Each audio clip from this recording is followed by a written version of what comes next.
हमनी के संस्कृति, हमनी के संस्कार सदा रहे हमनी के साथ। भारत के महान ग्रंथ और काव्य सब के संपूर्ण संकलन सब्सक्राइब करें तिलक।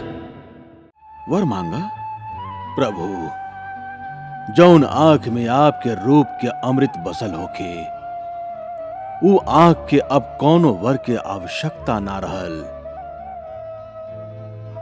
हमके वर ना चाही, हमके तो एगो ऐसन वर चाही जे हमार बेटी जामवंती के वरण कर सके। ऐसे आपसे उपयुक्त और कौन वर मिली? हम अपन बेटी जामवंती खातिर आपके मांगत है प्रभु। का दया करब प्रभु।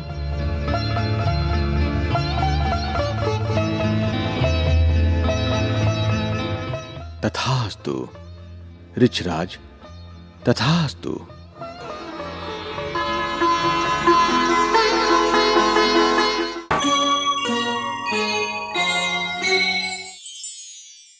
तब वह मणि से सोना बरसत रहे। यन्मण्डलं देवगणैः सुपूजितम्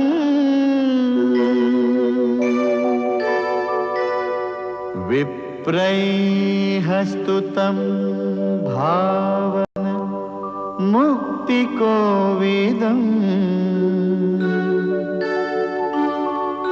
तं देवदेवं प्रणमामि सूर्यम् पुनातु मां तत्सवितुर्वरेण्यम्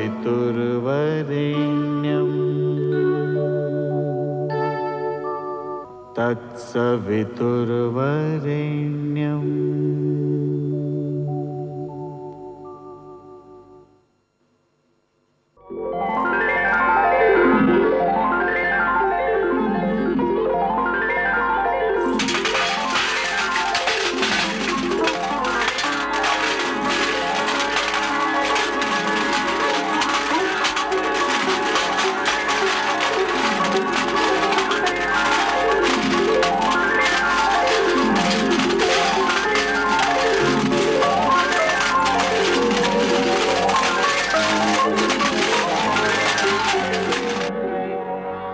कहल जाला कि वह मणि से हर दिन 20 मन सोना प्राप्त होत रहे और सत्राजीत इतना धन और वैभव प्राप्त करके ओकर खुला रूप से भोग कैल करत रहे। सत्राजीत के वैभव के चर्चा द्वारिका के यादवन के सभा में अक्सर होत रहे और एक दिन यादव सभा में जब एकर चर्चा चलल त सत्राजीत तो यह समय सबसे धनवान हो गई हा। होई काहे ना, ओकरा शिवमन तक मणि जब प्राप्त हो गई हा। सुनले हैं कि वो मणि ओकरा प्रतिदिन 20 मन सोना देवेला। हाँ, सुनले तो हमहू ऐसने हई। बाकी मणि ओकरा मिलल कहवा से? भूमि से। और कहवा से? त का भूमि से मिलल संपत्ति पर कोनो एक व्यक्ति के अधिकार होखेला? आपके का मत है एमे सात्यकी जी? हमरा राय से त ई बात एकदम ठीक नहीं है कि एक आदमी ही वो मणि के वैभव के भोग करे। ऐसे सत्राजीत के ई मणि राजकोष में दे देवे के चाहिए। राजकोष में काहे के दे देवे के चाहिए? ई मणि तो सत्राजीत के ओकरा अपन जमीन के मिलल हा, जेकरा पर ओकर पूरा अधिकार हा। आपके का कहना है अक्रूर जी? खाली इतना कि द्वारिका राज्य के स्वामी द्वारिकाधीश हैं, वहाँ के ही एह राज्य के निर्माण कैले हैं और उहे इहवा के जल, थल और आकाश के स्वामी हैं। यही से भूमि के नीचे के संपदा भी उन्हीं के अधिकार क्षेत्र के बात है। सात्विकी के भी यह कहना है। बाकी प्रजा भूमि से जे अन्न प्राप्त करेले ऊपर तो प्रजा के ही अधिकार होखेला। ओकरा राजकोष में काहे ना जमा करावल जाला? प्रजा के पालन और राज्य के सुरक्षा एगो राजा के परम कर्तव्य होखेला। यही से तो प्रजा जे अन्न उत्पन्न करेले ओकर कुछ हिस्सा राजकोष में कर के रूप में जमा करावल जाला। अन्न प्रजा के मेहनत के फल हा। बाकी जमीन के अंदर से जो संपत्ति प्राप्त होखेला ऊ मेहनत के फल नहीं खे। ऐसे वो संपत्ति राजकोष में जमा करावल ही उचित होखेला। शिवमंतक मणि खातिर राज्य में खून खराबा हो सकेला और सत्राजित कोनो आपत्ति में फंस सकेलन। राजा के मणि देवे से ऊ भी सुरक्षित रही और द्वारिका के राज्य के वैभव में भी वृद्धि हुई। अंततः सत्राजित इहे राजवंश के एगो हिस्सा है।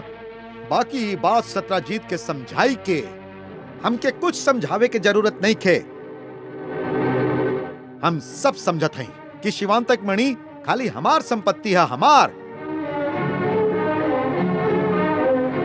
सत्राजीत और प्रसन्नजीत दोनों भाई कायर नहीं खे जे अपन संपत्ति के रक्षा ना कर सकस। और फिर ई मणि तो हमार भाई के अपन जमीन से प्राप्त भइल हा, तो फिर हम लोग एकरा काहे द्वारकाधीश के दे देही। एह खातिर के एह में पूरा द्वारिका के हित है। एह मणि से जे सोना निकले ऊ नगरवासियन के हित में प्रयोग कल जाई। ऐसे सगरे संसार में द्वारिका राज्य के प्रतिष्ठा बढ़ी, घटी ना सत्राजीत। तोहार स्वामित्व मणि होखे से खाली तोहरे प्रतिष्ठा बढ़ रहा है, द्वारिका राज्य के ना। आप कुछ भी कर लें अक्रूर जी, हम आप लोगन के चाल के अच्छा तरह से जानत हई। हमार भाई के भाला फुसला के कौनो न कौनो तरह से द्वारकाधीश एह मणि के हथियार लेवे के चाहेलन और वो अपन दूध बना के आप लोगन के भेजले बाड़न। जाए उनका से कह दें कि सेमंतक मणि प्राप्त करने के सपना के भूला जाए।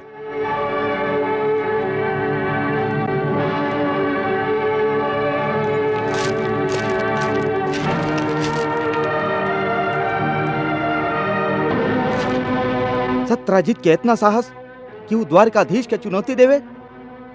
सत्य की जरा फिर से कहा था कि वो का कहले रहे। यह दाव भैया कि द्वारकाधीश हम लोगन के दूत बना के सेमंतक मणि के हथियावे खातिर भेजले हैं। हमरे राज्य में रही और हमरे निंदा करी। हम पूछा था कि ओकर इतना हिम्मत कैसे भइल कि वो एगो राजा के अधिकार के चुनौती दे सके। का एगो सेमंतक मणि ओकरा इतना दुस्साहसी बना दिले बा। तू लोगन के बात से त लागता कि ओकरा राजा के अधिकार से परिचित करावे के समय आ गइल है। चला केकरा के का परिचय देवे जात हुआ दाऊ भैया?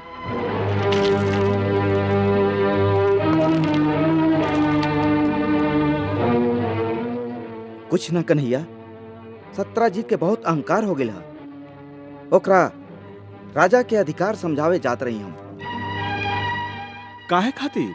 ऐसे कन्हैया कि एगो समयंतक मणि के कारण वो स्वयं के द्वारिकाधीश से बढ़ के समझे लागल है। वासुदेव, हम लोग भी सत्राजीत के यह समझावे गए रही कि वो मणि द्वारिकाधीश के योग्य है, यही से वो मणि राजा के भेंट कर देवे। बाकी वो हमार बात के निरादर कर दिलस। हाँ, और वो ओकरा अपन निजी संपत्ति मान बैठल है। और यही से कन्हैया हम ओकरा स्वयं हस्तगत करे जा रहा हई। का बलपूर्वक दाऊ भैया?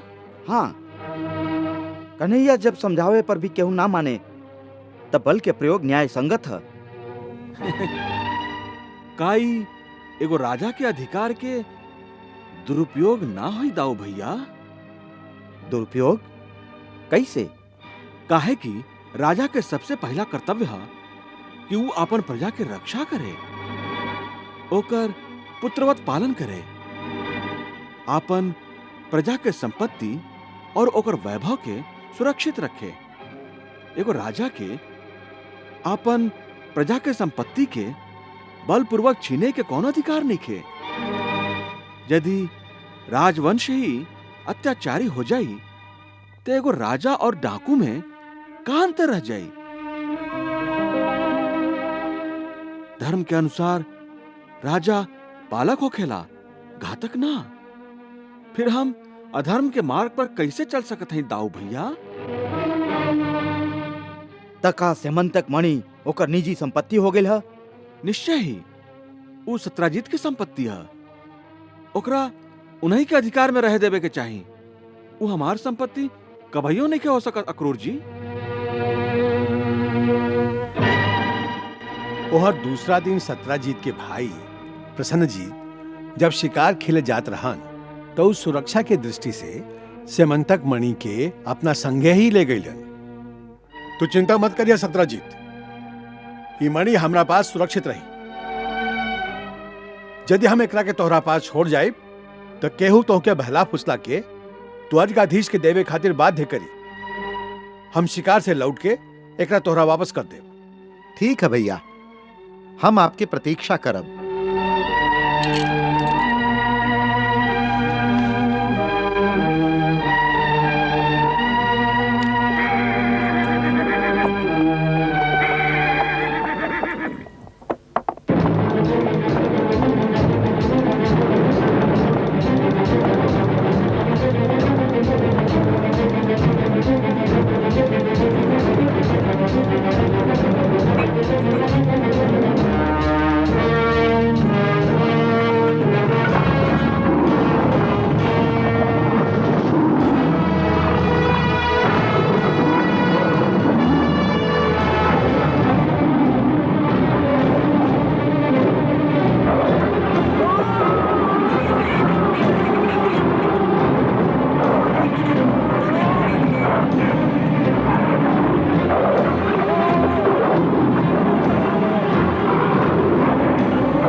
हमार राय में तो आप बेकार ही विवाद के बढ़ा रहल हैं और यदुकुल के राजवंश के रुष्ट करे जा रहल हैं। काहे? का ई मणि हमार संपत्ति नहीं खे? हम जानत हैं कि ये आपके संपत्ति है। त का तू ये चाहत हूँ कि हम दूसरा खातिर अपन संपत्ति और सुख के दान कर दी? दूसर लोग खातिर ना, अपन बेटी के खातिर तक कर सकत हैं। अपन बेटी खातिर? काहे ना? और ओकरा खातिर आपके एगो वर्तक खोजी के है। निश्चय ही। तो फिर हमार जमाई के रूप में श्री कृष्ण से बढ़ के और के उपयुक्त वर हो सकेला। अरे तू तो बहुत बुद्धिमती हो गई हो।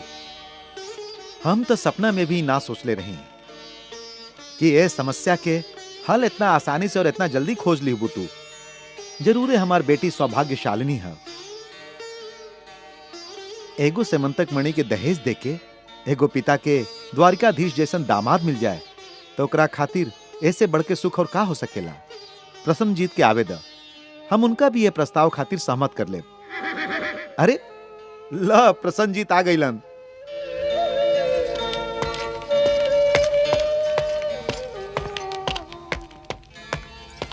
अरे प्रसन्नजीत कहवा बाड़न? प्रसन्नजीत, प्रसन्नजीत, प्रसन्नजीत। काबल सत्राजीत? प्रसन्नजीत शिकार करे गई रहन, बाकी ये घोड़ा अकेले द्वार पर आयल हा। हमके तो डर लाग रहा, कहीं कोनो दुर्घटना तो ना हो गई। सिमंतक मणि भी तो उनके पास रहे। का? तो चला, हम सभे उनकरा खोज में चलत हैं। हाँ हाँ, चला चला चला।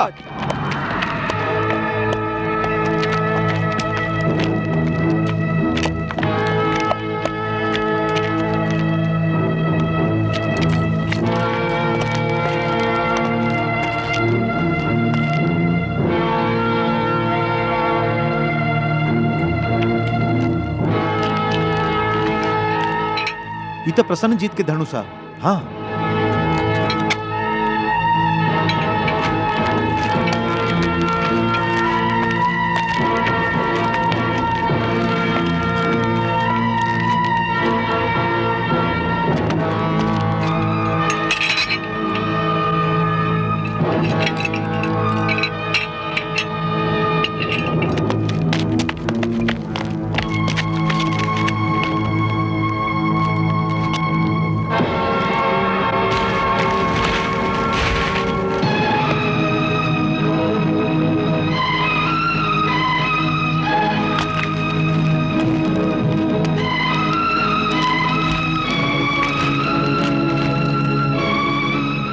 फटल कपड़ा, खून के धब्बा, ये तो प्रसन्नजीत के कुर्ता हा।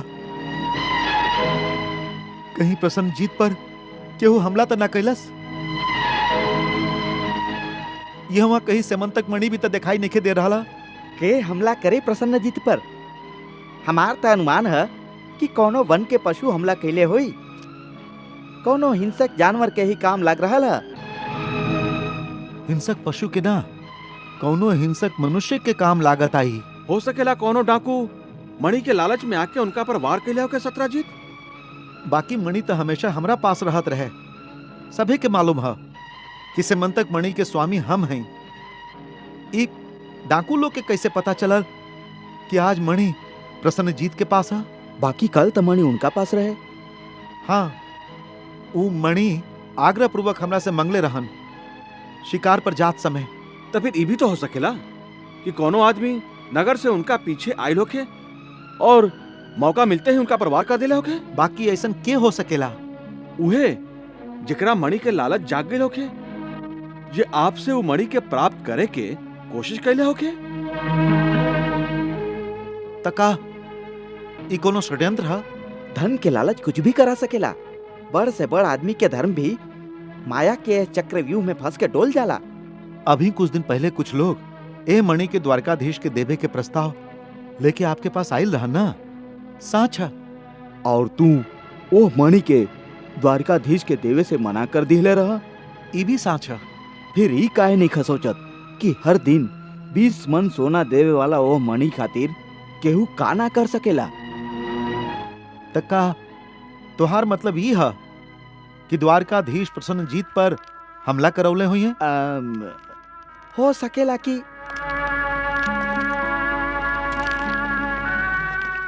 यदि साच है तो श्री कृष्ण ठीक ना कैलन। एगो मणि खातिर हमार भाई के प्राण ले लेलन। अरे कहवा तो हम संकल्प कैले रही कि आपन बेटी सत्यभामा के संगे संगे इस सिमंतक मणि भी द्वारकाधीश के सौंप देव। हम उनका के अपन दामाद बनावल चाहत रही। हम उनकर पांव पूजे के चाहत रही। द्वारकाधीश आप बहुत जल्दी कर देली, बहुत जल्दी कर देली। हाय हमार भाई प्रसन्न, हमार भाई प्रसन्न। का सत्राजीत जे आरोप द्वारकाधीश पर लगावले भाड़न वो साच हो सकेला? हाँ, हो भी सकेला। हमरा विचार से द्वारिकाधीश ऐसन काम कबो ना कर सकेलन। काहे? आखिर वो मणि प्रतिदिन 20 मन सोना देवेला। यदि द्वारकाधीश प्रसन्नजीत के वध करवा दिहलन तो फिर धर्म और अधर्म के प्रश्न ही कहवा रहल। अरे बहन, ई धन के लालच कुछ भी करवा सकेला। यदि राजा ही षड्यंत्रकारी हो गईलन तो हम न्याय केकरा से जाके मांगब बहिना? अरे ऊ मणि तो द्वारिकाधीश के पास पहुंच गईल। एमे कोनो शंका नहीं खे। अरे ओ मणि के प्राप्त करे खातिर ही तो सात्विकी और अक्रूर जी सत्राजीत के घरे गई रहन। और तू लोगन प्रजा के बात के चुपचाप सुन लेला? हाँ? का प्रजा के बात के अधिकार है क्यों द्वारकाधीश पर समयंतक मणि के चोरी के आरोप लगा सके? बोला सात्विकी, तू जवाब दा हमके। बाकी सुने के अलावा चारा ही काबा दाव भैया। बा चारा अवश्य बा। ये झूठ आरोप खातिर हम प्रजा के दंड दे सकत हैं। सत्राजीत के भाई प्रसन्नजीत मर गई। ए बात के दुख हमके जरूर है। बाकी यह से सत्राजीत के ई छूट ना दिया जा सके कि वो द्वारिकाधीश पर बेकार के आरोप लगावत फिरे। द्वारिकाधीश पर दोष लगावे के अर्थ ही है द्वारिकाधीश के धर्म पर आरोप। हम लोग के यह घटना पर अवश्य नया सिरा से विचार करे के होई। विचार कैसन अक्रूर जी, विचार कैसन? यदि सत्राजीत हमरा पास आके प्रार्थना करित तो हम अपन गुप्तचरण के माध्यम से यह बात के पता अवश्य लगौती। बाकी ऊ तो सीधा सीधा द्वारकाधीश के ये षड्यंत्र में घसीट लेबा। अब ओकरा यह बात के दंड जरूर मिले के चाहिए। बाकी दाऊ भैया, दंड देवे से पहले हम लोग के जरूर द्वारकाधीश से सलाह ले लेवे के चाहिए।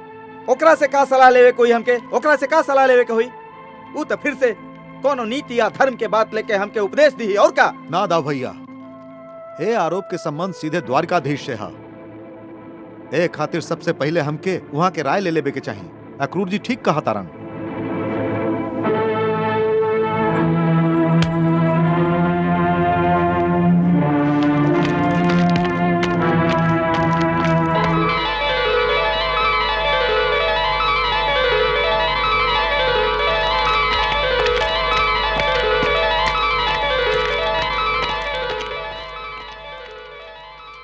ला देख,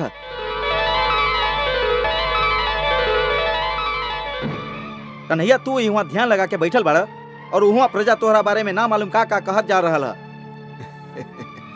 का कह रहा दाऊ भैया? ई है कि सत्राजित के भाई प्रसन्नजीत के वध करवा के तू सेमंतक मणि के हरण के लिए बड़ा। और हम लोग निश्चय कैले हैं कि सत्राजीत के ऊपर झूठ आरोप खातिर दंडित कल जाए। ऐसन लोग के द्वारिका में रहे के कौनो अधिकार नहीं खे जे द्वारकाधीश पर उंगली उठावत होके। सात्विकी, यह परिस्थिति में का सत्राजीत के दंड दिहल उचित होई?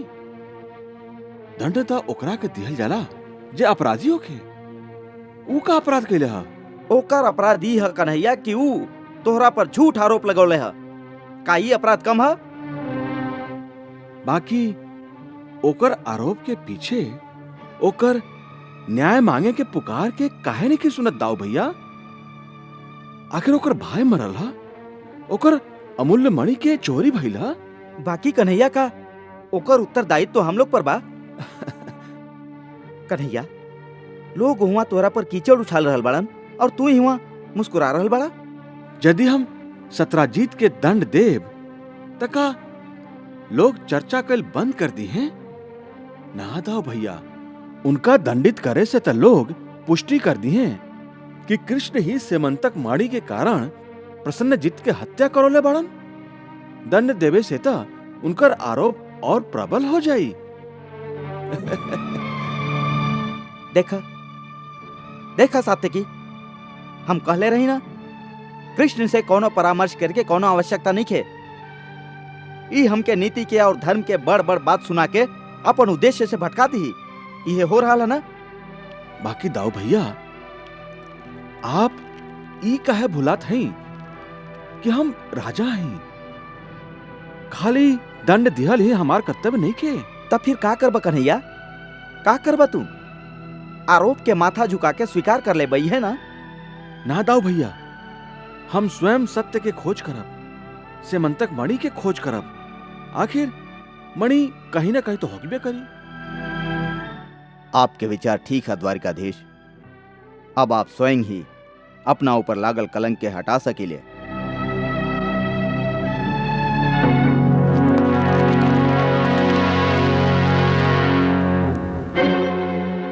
इहवे पर प्रसन्नजीत के धनुष मिलल रहे और उहवा इनकर तरकस मिलल रहे और उहवा उनकर पगड़ी मिलल रहे।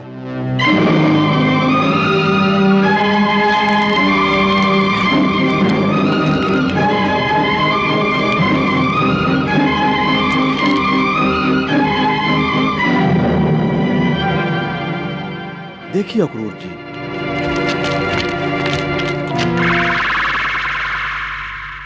शेर के पंजा के निशान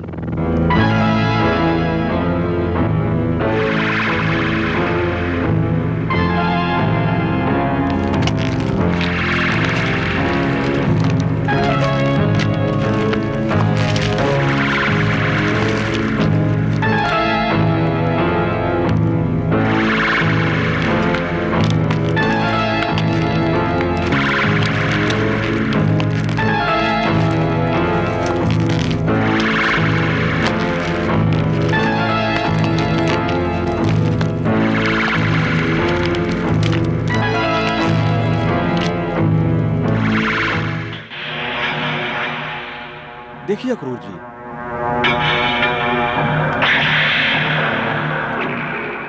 निश्चय ही प्रसन्नजीत के कोनो शेर खा गई हुई।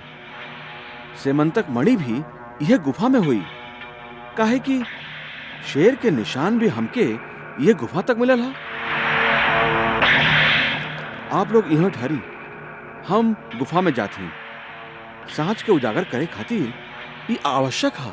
द्वारिकाधीश जी, हमारा आपसे विनती है कि आप भयानक और अनहार गुफा में मत जाएं आप। शेर के पैर के निशान भी तो हम लोग के मिलल हा। हाँ, हम भयभीत हो रहा है। हम लोग के जल्दी से जल्दी कोनो सुरक्षित जगह पे चल जाए के चाहिए। हाँ, आप लोग सुरक्षा की चिंता मत करी, भय के मन से निकाल दी। हम गुफा में जाती।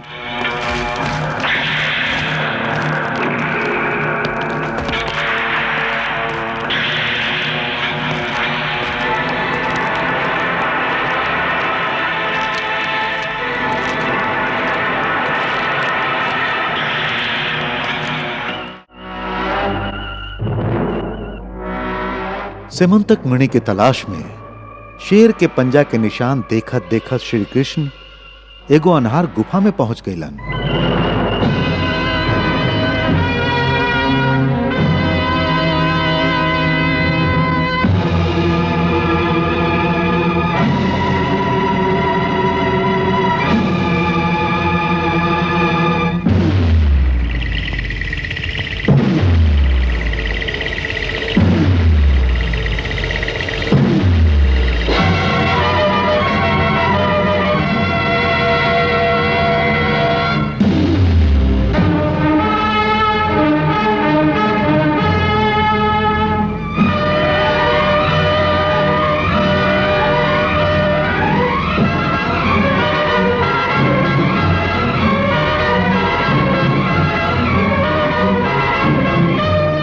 पिताश्री, पिताश्री, पिताश्री।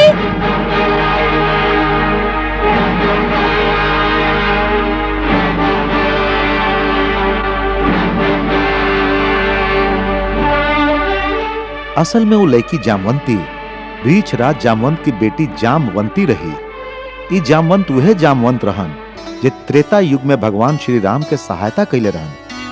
हे रघुकुल नंदन, आपके जैसन उदार वचन से हमार मान बढ़ गई है।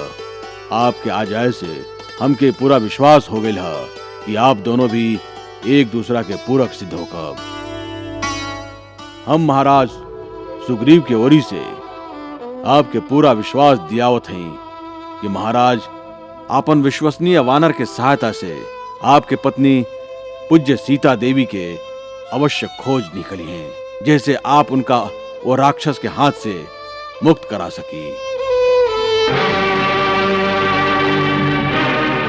प्रभु, लंका नरेश रावण स्वयं युद्ध खातिर अवतारण, स्वयं अवतारण इतना जल्दी? हाँ प्रभु, ओकरा के मकराक्ष और बृहस्पति के मृत्यु सहन ना भइल।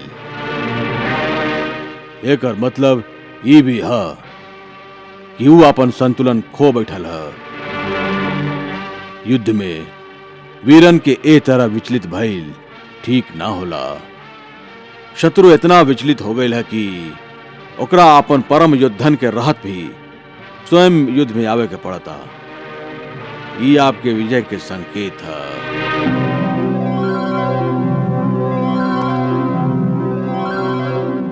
ऐसे जब भगवान राम आपन परम धाम के जाए लगली तब विभीषण, सुग्रीव, हनुमान और जामवंत आदि वहां के भक्त और अयोध्या के सगरी प्रजा सरजू किनारे एकत्रित हो गईलन।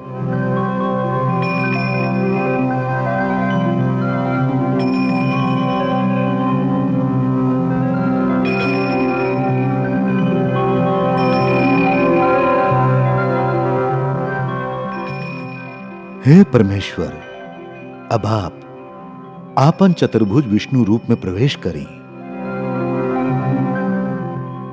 सगरे देवता आपके वो शाश्वत रूप के दर्शन करे खातिर उत्सुक बाड़न।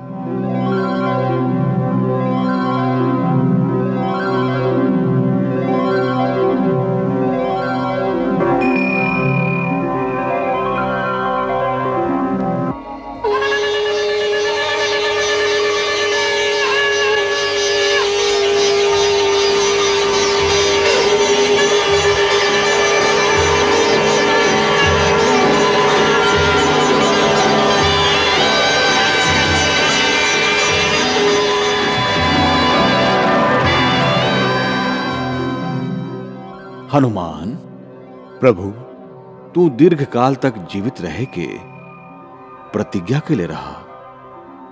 ऐसे हे हरीश्वर, जब तक संसार में हमार कथा के प्रचार रही तब तक तू भी हमार आज्ञा से धरती पर रहबा। तू कलयुग के अंत में होके वाला प्रलय तक रह के हमार कथा के प्रचार करबा। जे आज्ञा प्रभु। ब्रह्मा के बेटा ऋक्षराज जामवंत द्वापर के अंत तक धरती पर रही हैं।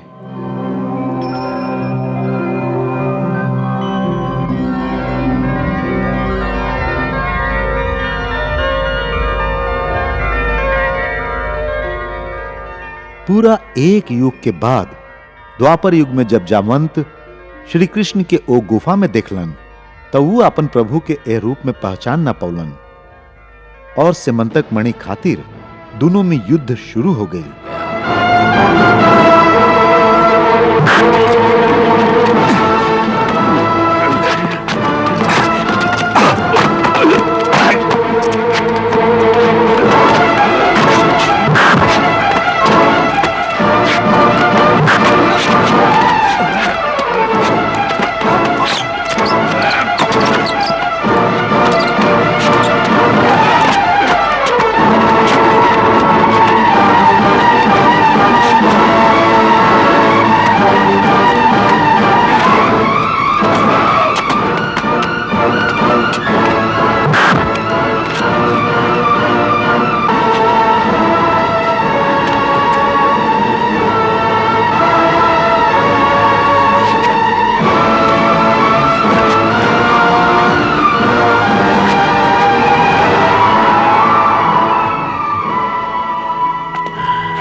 साच बतावा कि के हव तू? कहली था देव की पुत्र कृष्ण, बाकी हमरा से तो कुछ और ही कहले रही। के का कहले रहन? दशरथी भगवान राम हमरा से त्रेता युग में कहले रही कि हमार प्रतीक्षा करिहा, हम तो के फिर दर्शन देव। और हम आज तक वहां के प्रतीक्षा कर रहल हैं। बाकी वो तो कहले रहन कि का कहले रहन जामवंत? ये कि हम वासुदेव बन के तो से मिले आएब, और हम ये भी जानत हैं कि हम के हमार प्रभु के अलावा दूसर केहू परास्त ना कर सकत हा। बाकी तू तो हमके परास्त भी कर देला।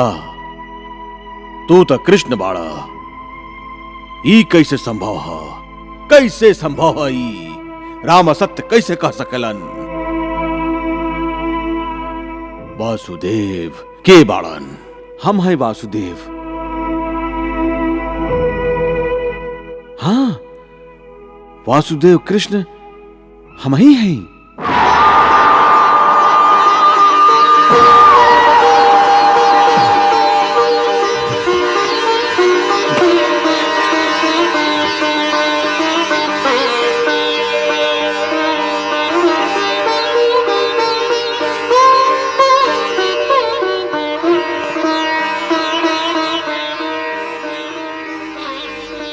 प्रभु, कितना प्रतीक्षा करवैली आप।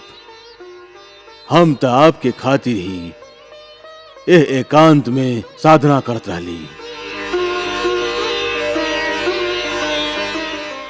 ऐसन कोनो दिन ना गईल कि आपकी याद ना कैले होखी।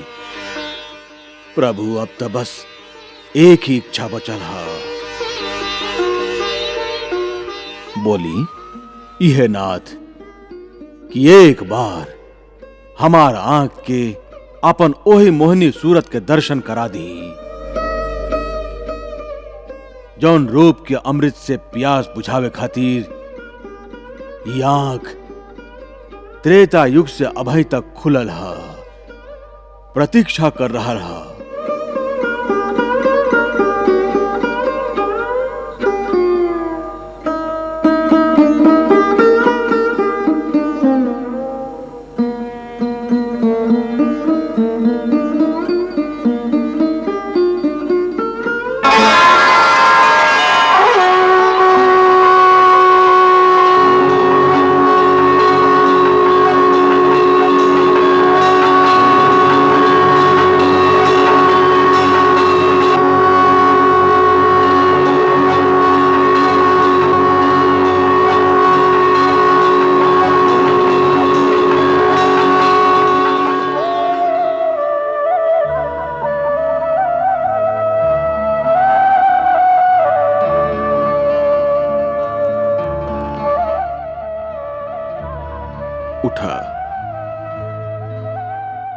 उठा जामवंत, तुहार साधना पूरा भइल। वर मांगा। प्रभु, जौन आंख में आपके रूप के अमृत बसल होके, वो आंख के अब कौनो वर के आवश्यकता ना रहल। हमके वर ना चाही, हमके तो एगो ऐसन वर चाही जे हमार बेटी जामवंती के वरण कर सके। ऐसे आपसे उपयुक्त और कौन वर मिली? हम अपन बेटी जामवंती खातिर आपके मांगत है प्रभु। का दया करब प्रभु।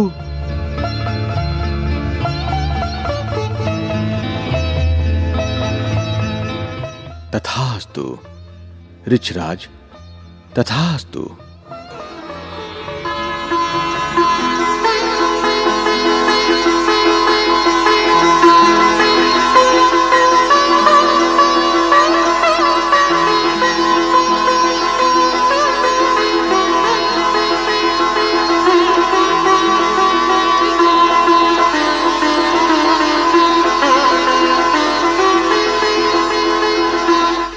प्रभु, एकरा के भी स्वीकार करी।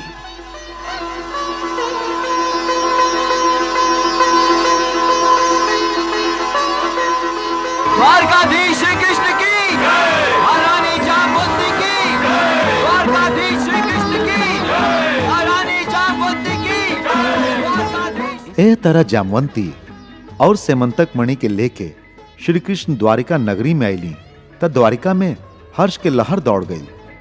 जगह जगह उनकर स्वागत भई।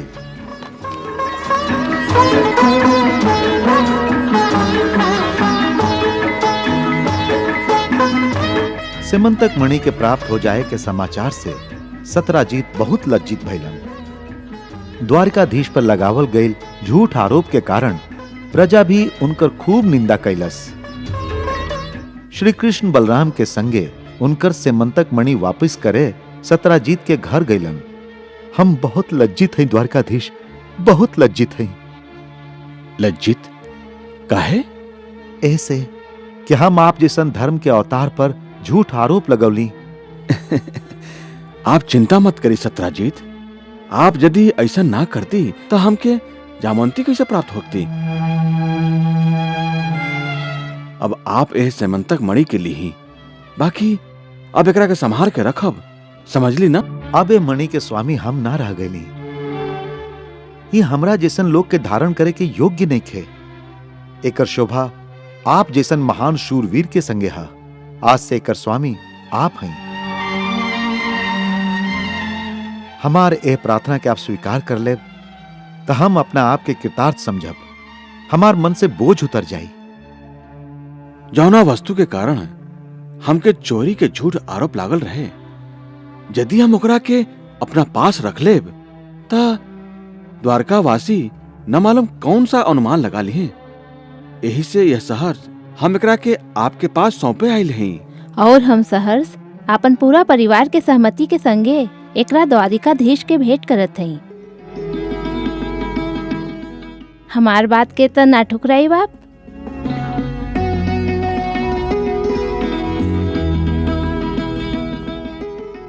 और एह मणि के संगे हम सभी संकल्प कैले हैं द्वारिकाधीश कि आप हमार हृदय के मणि, हमार बेटी सत्यभामा के भी स्वीकार कर लें।